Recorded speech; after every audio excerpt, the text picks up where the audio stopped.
Já começou aqui, Jennifer?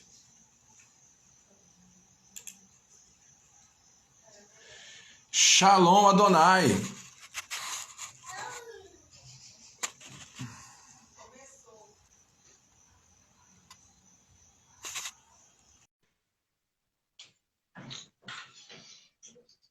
Chamei aqui o bispo. Ele não veio? Aqui, Jennifer. Agora vai. Foi. Ah! Shalom Adonai, meu bispo. Shalom, homem de Deus. Que maravilha, né? Tá tudo bem? Graças a Deus. Da parte do Pai, sempre, né? Agora, É verdade. a rigidez aqui do nosso prefeito aqui aumentou. Ele baixou um novo decreto hoje, com mais rigor. É mesmo? Inclusive, as pessoas não vão poder nem circular, praças fechadas, e até motoboy que entregava em casa não vai poder entregar também mais. Que isso, rapaz? É, ele radicalizou mesmo. Meu Jesus amado. É, isso nos E aí, inspira a como é orar, que né? estão? Isso nos inspira a orar, graças a Não Deus. tira orar. É um retiro. Ó, bispo, a última live foi realmente maravilhosa. Nós tivemos pessoas aqui motivadas pela palavra, motivadas pelo tema, impactadas.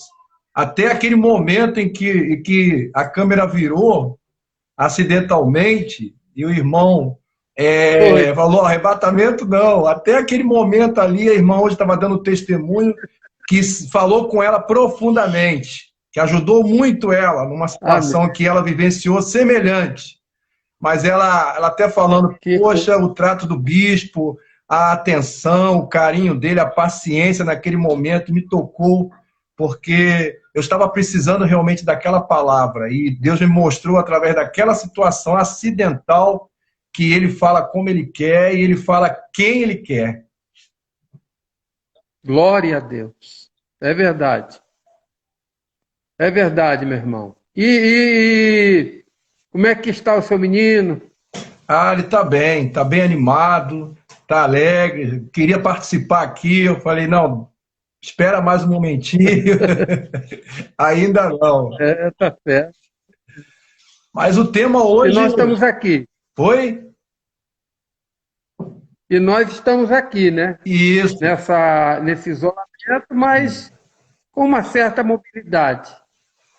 Pelo menos dentro de casa. Ah, meu bispo, graças a Deus eu estou sentindo que, assim, eu acredito que a igreja ela tá ganhando um status de uma nova configuração para os nossos tempos e veio para ficar, né?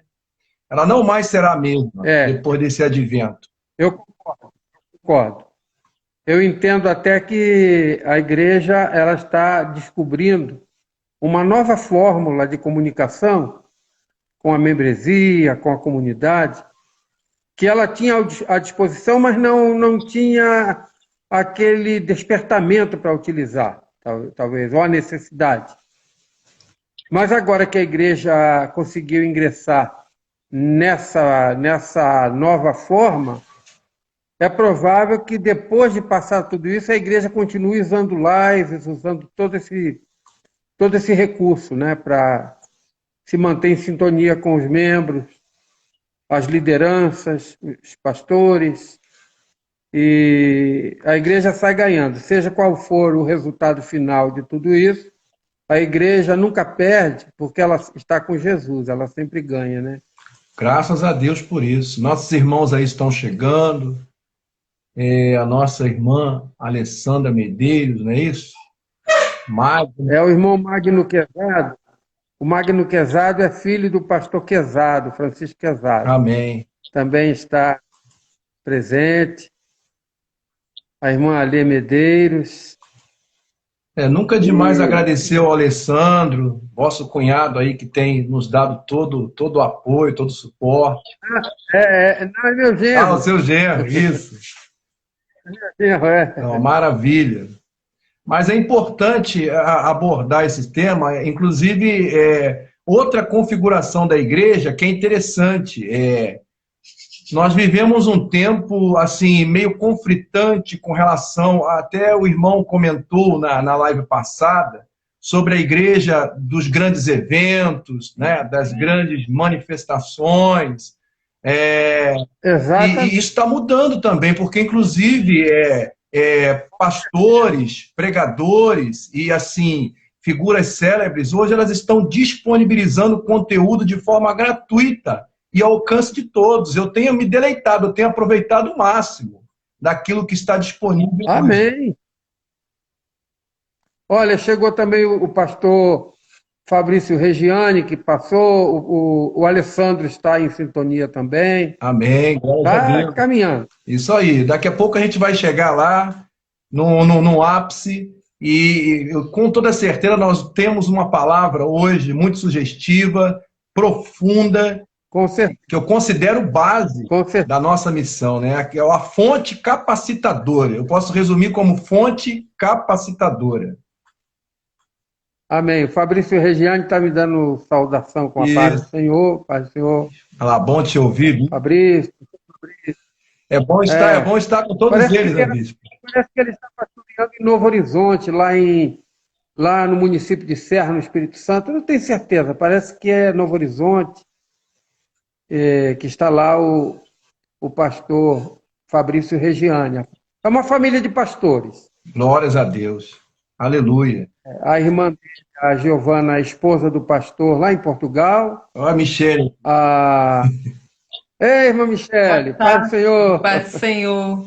Manda um abraço para... Tudo bem? Tudo bom. Manda um abraço para a irmã Maria Célia, para toda a família aí. Com certeza, será transmitido.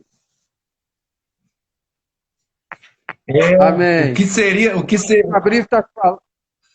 O pastor Fabrício está falando que ele é pastor do bairro Oriente, a Igreja do Oriente eu conheço. Cariacica? Eu conheço aquela região ali. Cariacica. É em Cariacica. Eu achei que era no Horizonte, em Serra, mas não, é em Cariacica. Amém. Bairro Oriente. Seja bem-vindo e com certeza vai nos ajudar a nos edificarmos como igreja, né? A igreja que edifica a igreja. Com certeza. Com certeza, meu irmão. Nós caminhamos numa segurança bíblica que nos mantém firmes, mesmo na tribulação, mesmo no vendaval, né? Os discípulos pensavam que a ventania do mar de Tiberíades iria afundar o barco, mas Jesus estava lá, né? Então é assim que a gente vence. Amém. Então nós podemos já iniciar orando, meu bispo, para solicitar que o Santo Espírito que tem nos incomodado em relação a um posicionamento participativo e atuante, é importante que as fronteiras foram encurtadas. Eu acredito que eu nunca senti assim, apesar de ser de forma virtual, eu nunca senti um calor tão grande, envolvente, contagiante, como eu tenho sentido agora. São pastores que têm procurado, né, uma referência.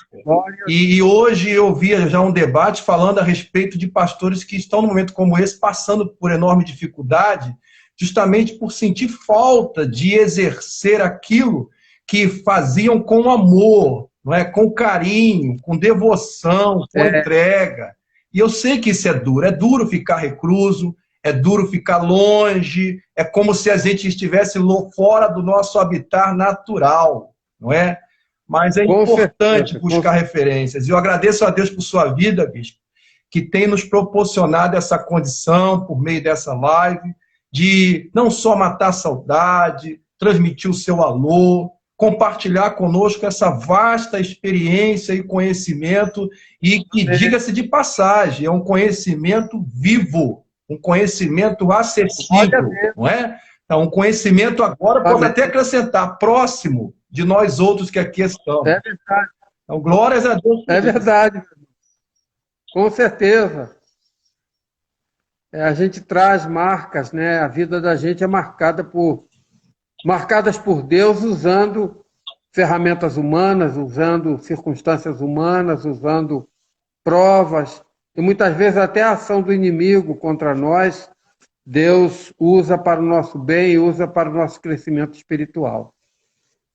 O importante é estar sintonizado com o Senhor. Glórias a Deus. O irmão Geraldo, aqui de Cataguases, também está chegando agora. Ei, maravilha. Passou um irmão também de Juiz de Fora, que eu não consegui ver lá em cima. Tem outro de Juiz de Fora entrando aí. O Geraldo aí, glória a Deus. Louvado seja o nome do Senhor. É o braço. Só gente abençoada. Isso, é o homem do som. É o braço direito lá do som. Glória a Deus. Seja bem-vindo, Geraldo. Mas o bicho fique à vontade para nós orarmos, então. Podemos orar? Podemos. Você ora? Agradeço, sim. Pai, amém. Nós te glorificamos, Senhor, porque vamos aqui apresentar um tema, meu Pai, que eu considero como a base de capacitação do nosso chamado. Na hora de exercer o nosso ministério, existem alguns princípios que tu deixaste para cada um de nós como ensinamento por meio da oração do Pai Nosso. Por isso te pedimos, meu Deus, que haja um despertamento, que o Senhor possa soprar e mover por meio do teu Espírito Santo tudo aquilo que será falado aqui. Conduza, Senhor, todo o argumento, a fim de que os teus irmãos, os teus filhos que lá estão, do outro lado, sejam edificados, e que assim seja, porque ainda te glorificaremos, não só hoje, mas para todos sempre. Amém. Em nome de Jesus, glória a Deus. Amém, Senhor. Louvado seja o nome do Senhor. Mas e aí, o que você acha da oração do Pai Nosso? Olha, a oração do Pai Nosso é como eu comentei com o bispo logo na abertura. Eu considero ela a maior fonte capacitadora dos vocacionados na execução do nosso ministério aqui na Terra, né? Que é anunciar as boas novas do Evangelho de Cristo. Com certeza. Inclusive, a oração do Pai Nosso ela está inserida num contexto doutrinário, porque Jesus, o seu trabalho era mais corpo a corpo, né? As suas orações eram reservadas, às vezes pela madrugada, noite adentro, e o ministério dele era corpo a corpo. Jesus, ele não se deteve num trabalho, aquele trabalho regular, de um pastor, de uma igreja, não. Ele procurava as pessoas, ele saía ao encontro delas, ele utilizava circunstâncias para poder cumprir seu ministério de bom pastor, né? O arquipoimém, o bom pastor, o supremo pastor. Então, Jesus insere no Sermão da Montanha, que é um dos poucos sermões doutrinários pregados por Jesus, e nesse sermão você não vê assim, uma tônica evangelística, você vê uma tônica doutrinária. Tanto que Mateus dedica 3 capítulos ao Sermão da Montanha, com aquelas partes em destaque em cada capítulo. Por exemplo, as Beatitudes no capítulo 5, a oração do Pai Nosso no capítulo 6, e por aí vai, né? E fecha de maneira maravilhosa, comparando, né, o bom construtor e o mau construtor, e mostrando quem é o bom construtor. Mas no Pai Nosso, que está no capítulo 6, ele apresenta uma fórmula de oração. Na verdade, o Pai Nosso não é uma oração para ser decorada, como se faz na Igreja Romana, né, em que o Pai Nosso é decorado e é uma fórmula que se torna rotineira nos lábios daqueles que a professam, que a decoram, que a verbalizam. Não, a oração do Pai Nosso é uma fórmula que contém pelo menos 3 componentes ali que ajudam e que devem organizar a nossa oração ao Senhor. E o primeiro componente é a nossa palavra dirigida ao Pai e santificando o seu nome, né? Deus, no passado, ele cobrou muito o modo como profanavam o seu nome, e Jesus chega a fazer citações, né? Este povo honra-me com os lábios, mas o seu coração está distante de mim. Então, aqui na oração do Pai Nosso, a oração é introduzida com esse reconhecimento da grandeza de Deus, né? Pai Nosso que estás no céu, e também aponta a necessidade de nós santificarmos o nome do Senhor, que esse nome não seja apenas uma expressão vazia de sentido profético, de sentido espiritual, de sentido adorador, né? Então ali, Pai Nosso que está no céu, santificado seja o teu nome, né? E então fala da necessidade de recebermos, de buscarmos a sua face e de termos a sua presença conosco, a manifestação do seu reino entre nós e tudo mais. Esse é o primeiro ponto dessa oração. E o segundo é voltado para a nossa necessidade pessoal, onde fala que nós precisamos do alimento diário, que nós a provisão e também o perdão, a libertação espiritual, né?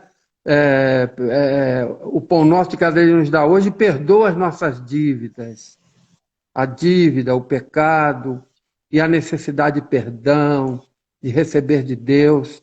Não há outro meio de alcançar. Hoje mesmo eu postava uma mensagem pela manhã e dizia que o lugar de oração é o ponto mais próximo entre o pecador, o crente que peca, que se arrepende e que busca a Deus, e o Deus que ouve, que perdoa em Cristo Jesus, esse crente que chega contrito, quebrantado diante do Pai. Então, e no final nós temos então, fechando a grandeza de Deus, a grandeza, e eu sempre fecho as minhas orações pela manhã cedo, eu sempre utilizo essa parte final da oração do Pai Nosso, e sempre digo, né, que conforme Jesus nos pediu que orássemos, né, não nos deixe cair em tentação. As tentações estão à nossa volta dia e noite, né? E não basta nós nos separarmos, nós fugirmos de certos ambientes. A tentação, ela senta à mesa conosco, nas refeições. Ela muitas vezes chega conosco até o leito. As tentações, elas são tão invasivas que a Igreja Romana criou o conceito de monastérios, os mosteiros, os conventos, onde os seus obreiros se isolavam do mundo para não pecar, e, no entanto, segundo se diz, e algumas descobertas arqueológicas comprovam, ali eram praticados os maiores absurdos, os maiores pecados, né? Naquele isolamento, porque a tentação não está em um determinado ponto, em um determinado lugar, em um determinado ambiente. Ela está à nossa volta. A Bíblia diz que o diabo anda ao derredor buscando a quem possa tragar. E ele é o vetor da tentação, né? Satanás. E o Jesus nos ensina, diz que só clamando ao Pai, né? Não nos deixe cair em tentação, mas livra-nos do mal. Nós corremos o risco de pecar até quando estamos sozinhos, né? Pecar até sem dar uma palavra, até nos pensamentos. Jesus disse que se alguém... o adultério não é apenas a conjunção carnal, mas se alguém pensou em cobiçar uma mulher estranha ou a mulher do próximo, ele já adulterou, só com esse pensamento. Então, Jesus nos ensina a orar, né? Não nos deixe cair em tentação, mas livra-nos do mal, o livramento, nós precisamos. E o reconhecimento da grandeza do reino, né? Teu é o reino, o poder e a glória para sempre. Amém. Quer dizer, eu faço esse pequeno resumo só para mostrar a importância das linhas traçadas por essa oração, para que nós possamos construir a nossa oração a Deus em cima dessas linhas. Jesus estabeleceu os parâmetros da oração bem-sucedida, Jesus estabeleceu as bases que sustentam a nossa oração, e isso tudo está na oração do Pai Nosso, embora de modo tão sucinto, tão resumido, mas está tudo ali. E em cima da oração do Pai Nosso, uma coisa que tem acontecido, pastor Júlio César, é que muitos escritores, ao longo do tempo, escreveram livros e mais livros sobre a oração do Pai Nosso. Muitos. E, no entanto, jamais conseguiram esgotar os recursos e os princípios e os fundamentos que estão contidos na oração do Pai Nosso.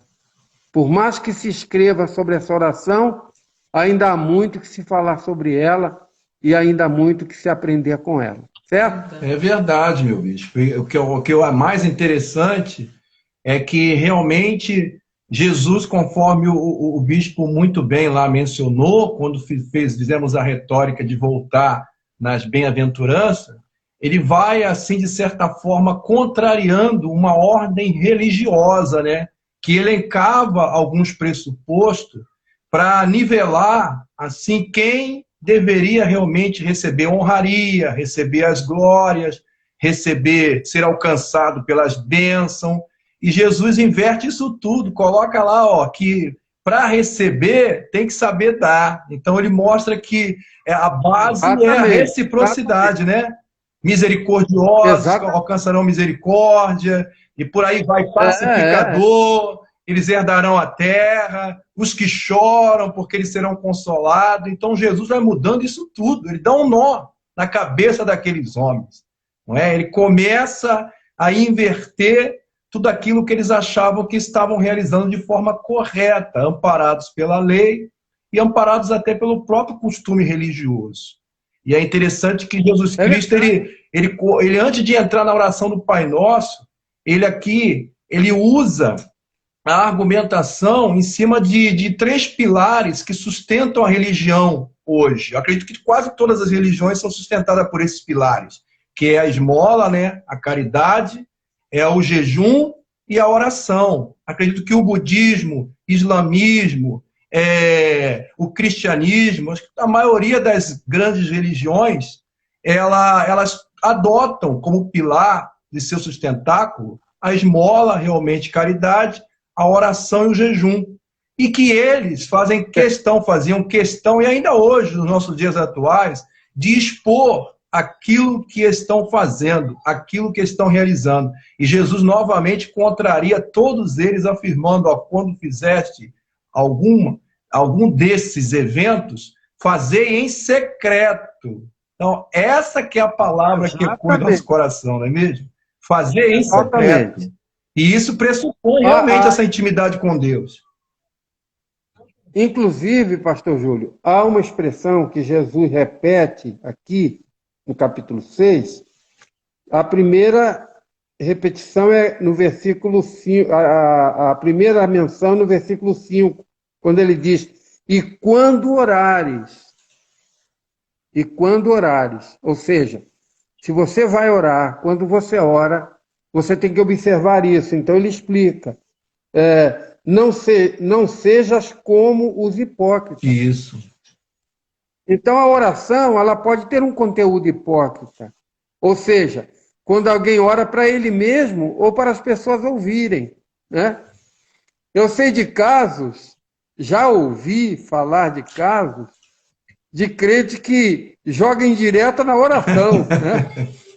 Por exemplo, alguém que vai e diz assim, perto de uma pessoa que ele não gosta, diz: Senhor, o diabo está aqui perto, mas tu já venceste e tudo, mas na verdade é mais enquadrando uma pessoa do que o próprio adversário, que tão de perto, como diz a palavra, nos rodeia, né? E a outra que ele utiliza, que ele repete, é: quando orares, ora a teu Pai em secreto. ora a teu Pai em secreto. Esse princípio, ele não anula a oração de intercessão, ele não anula a oração congregacional, ele não anula a necessidade de termos aí uma reunião de oração, um grupo de oração, não.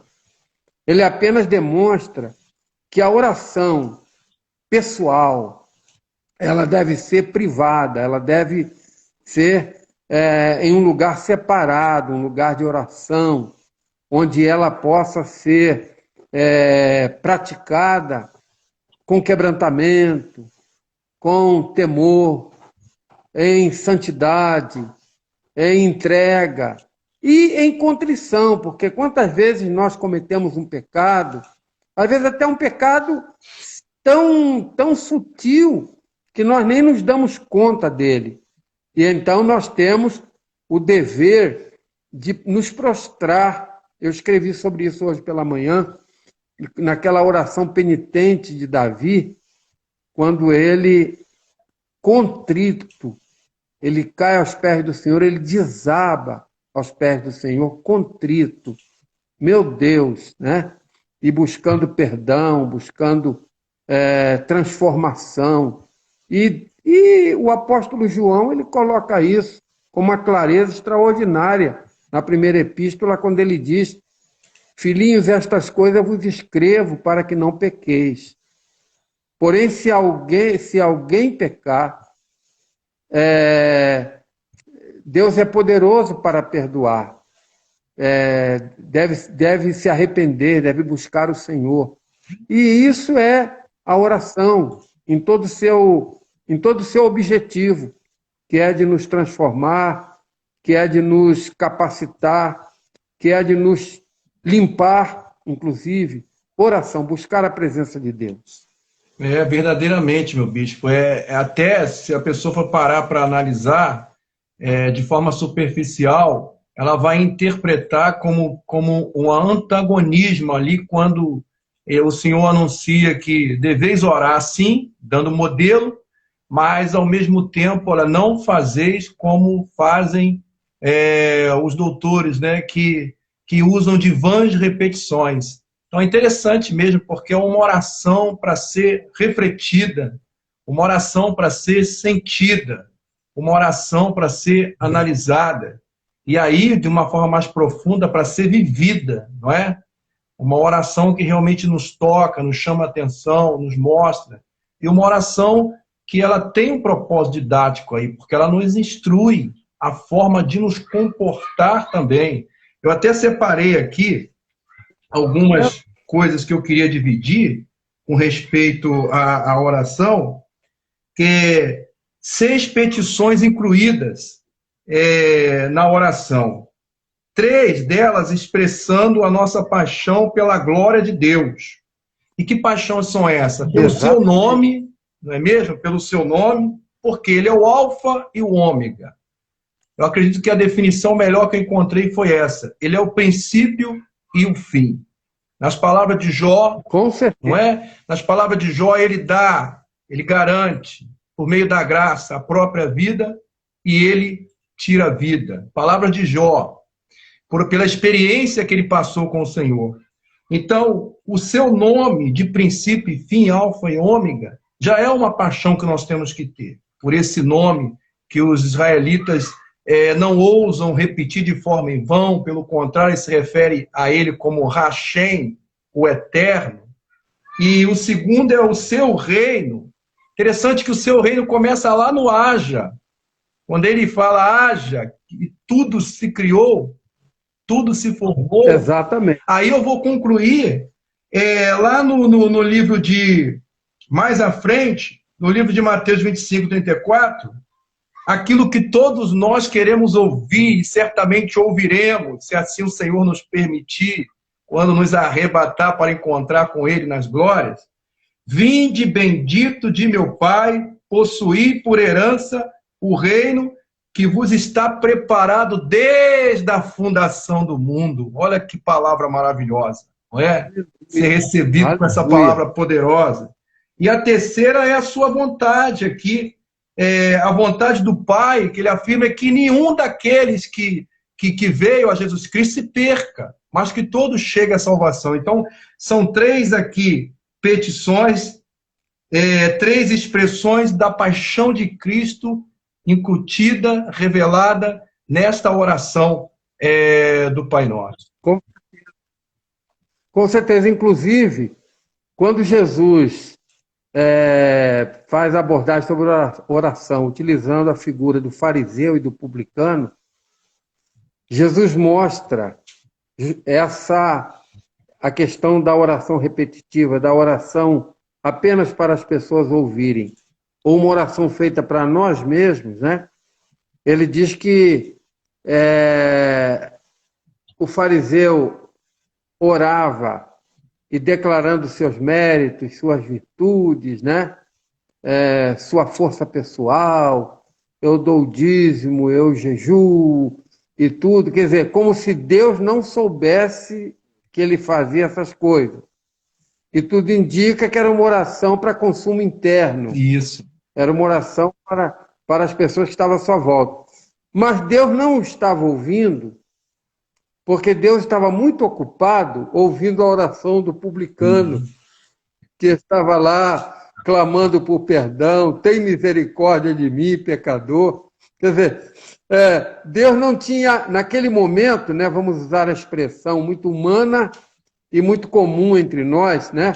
Deus não tinha tempo para o fariseu, porque o seu tempo estava canalizado para o publicano, um homem quebrantado, um homem temente, um homem humilde, um homem que se prostrou aos pés do Senhor e não falou sobre suas virtudes, mas falou sobre seus pecados, sobre seus defeitos e pediu misericórdia ao Senhor.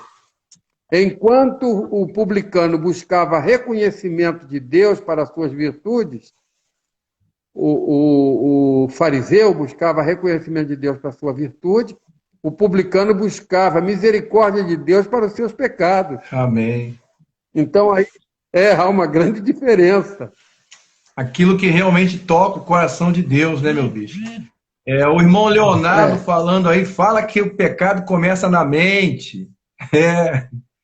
Realmente. Exatamente. A nossa irmã Denise, secretária-geral aí de Petrópolis, né, isso, mandando um alô também.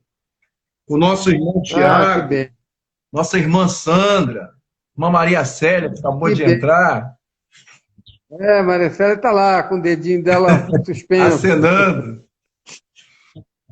Mas que maravilha, meu bispo. As outras três petições, como segunda parte, o irmão já frisou, que é a questão das nossas necessidades, a questão da reciprocidade, né? Como eu quero ser tratado, eu devo tratar, lógico, se eu desejo alcançar o perdão, devo liberar também esse perdão.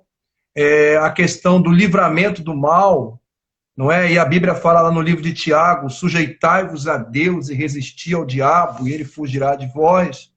Então, esse livramento também passa por uma sujeição à vontade e aos propósitos de Deus. Então, olha quanta coisa maravilhosa que o Senhor nos inspira. Exato. Não é? E por isso eu considero essa oração do Pai Nosso como assim, a fonte capacitadora para que nós venhamos nos inspirar, nos revestir e aí cumprir a verdadeira missão da igreja. E o Evangelho é algo extraordinário. O Evangelho é que nos envolve, né? O Evangelho da graça, assim, tanta coisa para falar, mas eu queria só fazer esse apontamento. O Evangelho da graça, eu vou resumir, o Evangelho da graça, ele faz com que um desgraçado, sem nenhum merecimento, sem nenhuma condição, abandonado à margem da sociedade, não é? À beira do caminho, como aquele personagem do samaritano, fora de qualquer alcance de ordem social, econômica, filosófica, até religiosa, faz com que esse ser, antes miserável, seja alcançado, seja resgatado, seja transformado, renovado e se transforme em pessoa útil ao propósito do reino. Isso é maravilhoso, não é, meu bispo? É isso mesmo. Eu gosto muito de música, da música evangélica. Eu acho que a música ela é uma riqueza incalculável na vida da igreja, e grandes ensinamentos vêm através da música, grandes testemunhos através da música, e o canto de louvor, de adoração e de testemunho também, ele é uma arma importante, uma ferramenta importante na vida da igreja. Eu me lembro de uma canção que foi composta há muitos anos pelo Asaf Borba. Ele foi o compositor dessa música, mas na verdade, eu vim ouvir essa música pela primeira vez através de um pastor do Rio de Janeiro chamado Paulo César Brito. O pai dele foi um pastor muito importante, médico, e o Paulo César também é médico no Rio de Janeiro, foi médico no Hospital Geral de Bom Sucesso, e é pastor de uma igreja chamada Igreja Evangélica Maranata. Não a Igreja Maranata da linha lá de Vitória, de do Espírito Santo, mas a Igreja Evangélica Maranata, no Rio de Janeiro. Então, o pastor Paulo César Brito gravou esse hino, aquele que diz assim: quando terminar esta lida e lá no céu eu chegar, haverá uma multidão de irmãos esperando para me abraçar. Me perguntarão a uma voz, voltados para mim: ó, conta-me como você, irmão, venceu e chegou aqui. E falarei e cantarei de Jesus que me salvou, e que por este pecador a si mesmo se entregou. Foi graça, graça, superabundante graça. Foi graça, graça, preciosa e doce graça. Foi graça, irmão, eu lhe digo que foi assim, pois só pela graça de Jesus eu venci e cheguei ao fim. Oh, glória a Deus! Aleluia! É lindo, é maravilhoso. Então é por graça. É contagiante. Isso, o publicano alcançou favor de Deus enquanto o fariseu orava para ele mesmo, decantando as suas virtudes, as suas supostas virtudes ou virtudes que ele achava que possuía, e o publicano quebrantado. É onde Davi se destaca no cenário do seu tempo, muito mais como um homem quebrantado de espírito do que como um poeta ou como um profeta. Na verdade, foi a sua natureza quebrantada que fez dele um grande profeta, um grande salmista, um grande rei, um grande guerreiro. Foi essa natureza quebrantada dele cair prostrado aos pés do Senhor e se humilhar na presença de Deus, buscando perdão, buscando libertação, buscando transformação. Eu gosto muito quando ele fala no Salmo 51, não retire de mim o teu Espírito Santo e torna a dar-me a alegria da tua salvação. Amém. A vontade dele estar na presença de Deus de uma forma assim entregue, de uma forma descansada, de uma forma rasgada, para que Deus tivesse acesso às suas entranhas, ao seu interior, ao seu coração e assim por diante. Glória a Deus. E a igreja, a gente partindo agora para a parte final, meu bispo, a igreja é considerada a igreja inteligente da atualidade, porque assim, a gente sabe que na nossa sociedade existe uma máxima aí de que você não consegue ser uma pessoa inteligente e ser cristão, não é? Eles associam que o cristão não é uma pessoa inteligente. Infelizmente é o rótulo. Mas a gente sabe que existe sim uma igreja inteligente. E essa igreja inteligente, eu aqui fiz alguns apontamentos, eu gostaria de encerrarmos, que nós viéssemos encerrar, até para motivar essa igreja viva, essa igreja eficaz, essa igreja que já provou que 4 paredes é insuficiente, o espaço geográfico é insuficiente para limitá-la, essa igreja que está conosco aí participando, os nossos irmãos que aí estão participando, que estão mostrando que estão vivos, que estão sentindo realmente a presença de Deus através da ilustração aqui apresentada, através do louvor que foi entoado aqui de forma simples, mas de forma em que nos envolva com essa realidade que estamos vivendo, buscando se recriar, não é? Buscando ser criativa. Hoje eu via um pastor, um sermão, falando que a igreja inteligente é a igreja que ela tem alguns pressupostos. Ela é a igreja inteligente porque ela estuda a palavra. Estudar a palavra é aquela igreja que não se atém apenas na leitura simples. Não, mas ela procura questionar, procura perguntar, procura refletir, procura tentar entender o momento com base naquilo que está escrito. Glória a Deus. Não é? E a igreja comunitária, aquela igreja que tem um propósito único, de um único corpo, aquela igreja que interage, aquela igreja que reage diante de uma realidade agora, que veio, na verdade, colocar essa nossa capacidade de interação, de envolvimento, de participação, de unidade à prova. E nós estamos mostrando o contrário, que nós somos a igreja viva. Não é mesmo, meu bispo?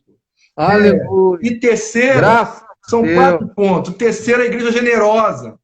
Aquela igreja que ela se reúne hoje em pequenos grupos para estar mais próximo, para estar mais presente, para estar mais envolvida com o seu próximo, para sentir mais os anseios que o seu próximo sente no dia a dia, suas reais necessidades. Então, a igreja generosa, a igreja que se coloca no lugar do outro. Né? É impossível a gente ter um olhar de apenas olhar sem sentir o que o outro está sentindo, não é mesmo? E por último, a igreja piedosa. Essa igreja piedosa, a igreja que nos inspira por meio de John Wesley, que por sua vez se inspirou em Thomas A. Kempis, o livro que é difícil de ler, meu bispo, que é aquele Imitação de Cristo, não é?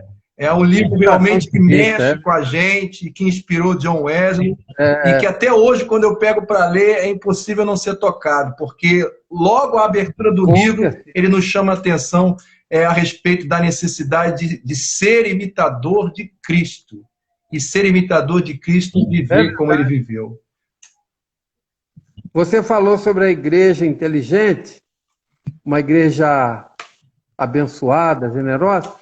Eu me lembrei de uma canção que eu cantava quando era rapaz, crente novo, e obreiro novo ainda, na década aí de 70, e dizia assim: a igreja que eu pertenço é viva, é cheia de luz. Os crentes também falam línguas, como disse Jesus. Ainda que alguns rejeitem tão grande poder, nós que já temos recebido, pediremos ao Deus vivo que dê mais desse poder. Nós que já temos recebido, pediremos ao Deus vivo que dê mais deste poder.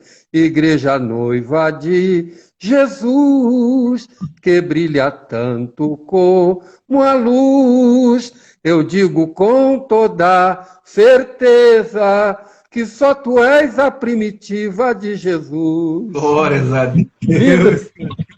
Na referência mesmo, a igreja primitiva, né? A igreja da comunhão. Ela é a nossa referência. É a nossa raiz. Graças a Deus. É por isso que... A igreja primitiva é a nossa raiz. E essa veia não pode ser rompida. Essa veia tem que passar à frente. Tem que passar à frente porque... e até aproveitando, tem mais alguns irmãos que entraram aí, desejando a paz do Senhor, saudades. Amém. Glória a Deus. Nossa irmã Maria, falando que aqui Jesus cheio de amor. Glórias a Deus. A igreja também lá de Itaoca, né? Metodista lá de Itaoca. Pastor é uma benção, pastor Edson. Glórias a Deus. A gente tem procurado se conectar uns com os outros para poder dividir, compartilhar. Isso é muito bom. Essa é a extensão da igreja, É verdade. que teve as portas Agora, estendidas. pastor Júlio César, para que a igreja tenha essa qualidade em dias tão difíceis como os dias que vivemos, porque a nossa dificuldade maior não é o ataque sofrido, é as brechas abertas para uma falsa prosperidade ou uma falsa alegria. E isso é muito comum nos dias de hoje, né? Mas o caminho, a fórmula para chegarmos a essa base da igreja primitiva e o que ela construiu no seu tempo e que nós precisamos construir no nosso, é a oração do Pai Nosso, está tudo ali. É verdade. É todos os princípios, a fórmula de uma vida. A Bíblia, o que o Senhor diz? Clama a mim e responder-te-ei, e anunciar-te-ei coisas grandes e firmes que não sabe. Oração do Pai Nosso, né?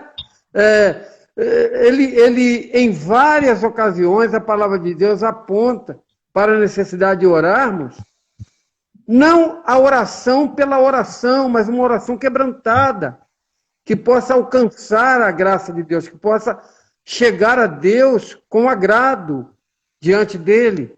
É o clamor do crente, né? É a busca pela vitória.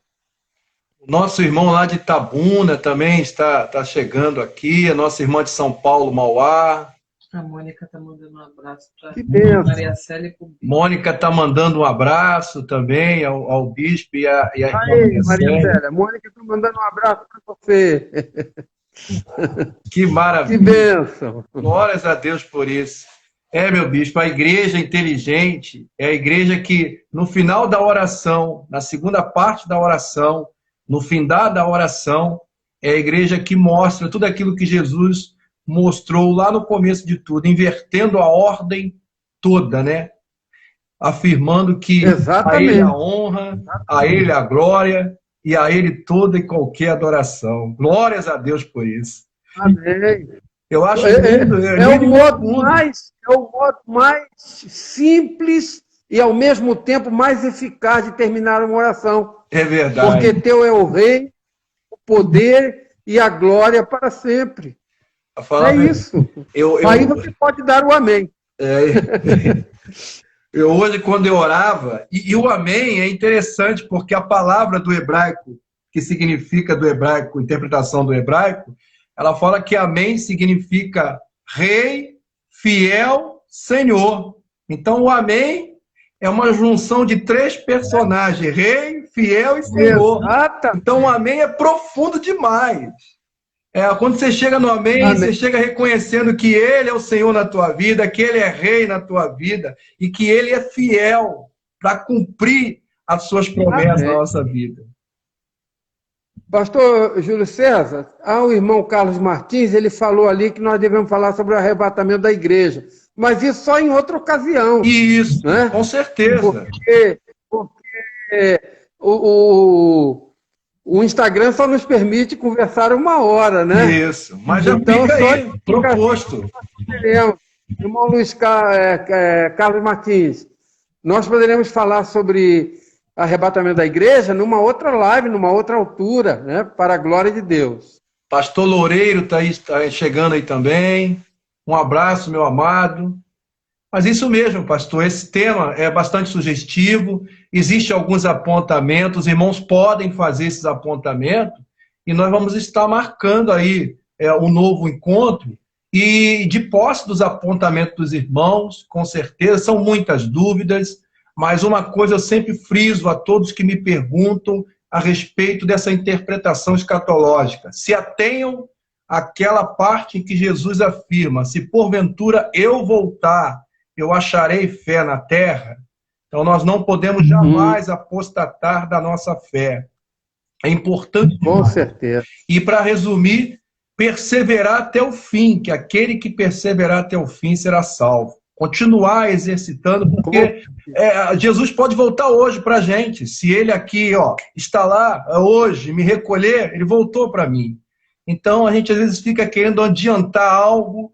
Estamos vivendo os princípios das dores, os sinais estão aí, mas existe ainda uma série de acontecimentos que apontam para a vinda do Filho de Deus. Então é importante a gente trabalhar hoje, né? Aproveitar momentos como esse para edificar a igreja, ser edificado e transmitir uns aos outros, porque é essa edificação que é necessária. Eu acordei hoje realmente com meu coração meio assim, doído, de saber que muitos pastores estão passando momentos difíceis nessa hora. Pastores que iniciaram o ministério, não é? Pastores que, de repente, com muito custo, conseguiram ali montar a estrutura da igreja, alugar o salão, e os pastores até que deixaram as suas profissões de lado para assumir o ministério, a vocação, e agora vivem uma situação de crise. Estão no joelho, estão pedindo resposta a Deus, e eu quero aqui, depois, no final, quero até levantar uma oração para esses pastores, para que Deus os console, os conforte, Deus sempre dá os amém. Não é, meu bispo? É verdade, o ministério pastoral tem sido bastante exigido e, ao mesmo tempo, provado nos dias de hoje. Porque o pastor se realiza com o rebanho, e os pastores estão distantes de seu rebanho. Os pastores estão fazendo cultos solitários na igreja, embora com a participação da membresia pela internet, mas os pastores estão ali sós. Alguns chegam até a filmar assim a igreja completamente vazia, para que alguém não venha pensar que ele está fazendo aglomeração, né? Mas a verdade é que Jesus disse que o bom pastor deixa 99 e vai em busca da perdida. Então nós estamos nessa situação hoje. Amém, Jesus. Em que nós mal temos condição de cuidar da nossa própria família, pelas restrições, pelas dificuldades. Estão ensinando até, eu vejo aí os irmãos ensinando a dar abraço virtual, né? Porque já que não se pode abraçar, e o abraço é terapêutico, o abraço é aconchegante, ele é estimulante da comunhão. E como nós não podemos nos abraçar por causa das restrições impostas, nós temos que estar abraçando virtualmente, né? E, enfim, os pastores estão pagando esse preço. É o que Jesus falou, é o alto preço, né? A nossa irmã aqui pedindo, a nossa irmã Mônica, bispo, faz mais lives como essa. Realmente, essa é a proposta, trazer uma dose de esperança, porque quando o profeta Jeremias afirma no livro de Lamentações trazer à memória aquilo que me dá esperança, ele pressupõe também para cada um de nós outros que estamos vivendo essa realidade, que a esperança, assim como o nosso corpo, a nossa alma, precisa ser alimentada também, né, meu bispo? A gente tem que alimentar a nossa esperança, com encontros como esse, com palavras como essa, com temas abordados como esse, com a participação dos nossos irmãos aí incentivando, sabendo que você não está só, nós não estamos só, nós estamos juntos aí, podemos até usar aquela linguagem muito conhecida, juntos e misturados, só que misturado não na ótica do mundo, mas na ótica do sangue de Jesus que nos misturou. Não é mesmo? Amém. Glória a Deus por isso. Aleluia. Posso até ouvir um brado de vitória. É uma mistura sagrada. É isso, uma mistura sagrada. Porque quando nós trazemos esse conceito para a nossa realidade espiritual, nós podemos dizer que a nossa mistura é uma mistura sagrada, né? Para a glória de Deus. Amém. Meu bispo. Nós estamos juntos ali diante do Senhor. Isso. Como o senhor falou, é uma hora passa rápido, né? E a gente já pode aqui agendar um novo encontro. Eu não sei como está a sua agenda. Pode agendar um novo encontro. Amanhã nós não temos aqui culto na sexta-feira. Se o senhor permitir e quiser, amanhã a gente pode marcar um novo encontro aqui no mesmo horário. O que o senhor acha? Ou mais para frente? Não, pode ser amanhã. Pode ser? Pode ser, sim, pode. Eu vou ter uma live, mas não será semana, será na outra, com um pastor lá de Eunápolis, na Bahia, no litoral baiano. É perto de Porto Seguro, ali entre Itabuna e Porto Seguro. Há uma cidade chamada Eunápolis, até uma bela cidade. Nós trabalhamos ali, nós que implantamos com esse pastor essa igreja no centro de Eunápolis, e é uma igreja poderosa, uma igreja muito abençoada. E ele então vai promover lá uma live na semana que vem. Vamos estar. Eu pedi a ele que só não pode ser às 5 horas, porque sempre há o risco abençoado eu ter que fazer uma live aqui com Cataguases, né? Tem o pastor Cidenilson também entrando aí. Então, ó, pastores, amigos nossos que estão aí nos ouvindo, o tempo é curto, mas provoquem essa situação, façam mesmo. O nosso bispo aí, ele se sente útil, se sente inspirado, tem muito a nos dar, tem muito a nos transmitir, e nós temos muito a absorver. Então vai restar novamente aqui 2 minutinhos para oração. Em 1 minutinho, eu só gostaria de finalizar aqui que, assim, Jesus, depois dessa oração, depois desse alicerce, desse maná, não é? Desse sustento para nós outros, ele vai continuar acrescentando ainda que a candeia do corpo são os olhos. Glórias a Deus por isso. E ele vai falar também a respeito da licitude, não nos preocupar com o dia de amanhã. E ele vai fazer alguns ajustes, nos mostrando lá no meio que nós devemos ajuntar tesouro no céu. Glórias a Deus. É verdade. E aí eu conta-nos uma ilustração. Onde a traça não corrói, onde a ferrugem não consome. Isso. Aí contas uma ilustração, acho que 1 minuto dá e 2 minutos para o irmão encerrar na oração. Um capitão fazendo vista no seu navio, porque o seu navio estava afundando, e ele, como capitão, foi averiguar se todos haviam deixado o navio. E ele se deparou com uma cena onde um moço estava sentado em cima de um barril cheio de ouro, de olho com outro barril. No outro barril estava a possibilidade de ele se salvar, mas ele preferiu se assentar naquele barril. E o capitão então falou para ele: mas por que você não salvou a sua vida? E ele, para surpresa do capitão, ele falou: olha, moço, eu fui pobre a minha vida inteira, então não tenho nenhum problema se eu vier morrer com a sensação de que eu fui rico algum dia. Então que nós não venhamos nos inspirar nesse moço e agarrar no tesouro que perece, mas no tesouro celestial. E aí, meu bicho, só tem 2 minutos. Nosso tesouro é o tesouro escondido no campo. Isso. Então o senhor pode encerrar aí orando, pode encerrar orando em 2 minutos e dar aí as considerações finais. Amém. Nosso Pai que está nos céus, louvamos teu santo nome. Nós te bendizemos, Pai, por este momento tão enriquecedor para a nossa própria vida, porque podemos falar da grandeza do Senhor, das coisas do Senhor, do reino eterno. E agora, Pai, que estamos encerrando essa live, como Jesus nos ensinou a orar, nós pedimos ao Senhor que não nos deixe cair em tentação, mas livra-nos do mal, ó Pai, porque teu é o reino, o poder e a glória para sempre. Amém. Glórias a Deus. Você ia fazer uma oração por alguém, não ia? Pelos pastores. Então vamos concordar juntos. Isso. Acho que ainda dá tempo ainda. Acho que está encerrando. Dá. Pai, pode orar. Nós concordamos em oração que os teus filhos que estão participando conosco, que tantos quantos serão alcançados por meio desse clamor, meu Deus, mediador. Meu Pai. Nós oramos em prol dos teus filhos, meu Deus, porque o Senhor é o pão, o Senhor é o sustento, é o Senhor que abre portas e fecha. Que o Senhor possa visitar os seus corações, que o Senhor possa curar esses corações, que o Senhor possa revestir esses corações e que ainda hoje o Senhor possa liberar sobre eles uma palavra de vitória para que possamos todos juntos te glorificar, Pai. Em nome de Cristo Jesus. Amém.